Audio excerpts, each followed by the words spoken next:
Grandine così era da parecchi anni che non si vedeva e qui in centro città non era mai successo.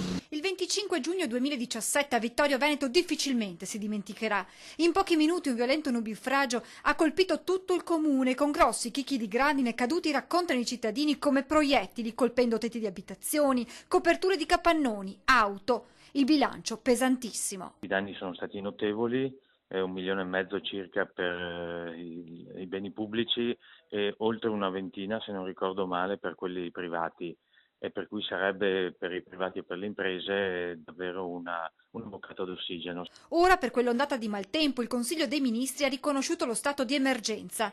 Dalla Regione la notizia è stata accolta positivamente. Questo, dicono da Palazzo Balbi, lascia ben sperare per il ristoro dei danni subiti da persone e imprese.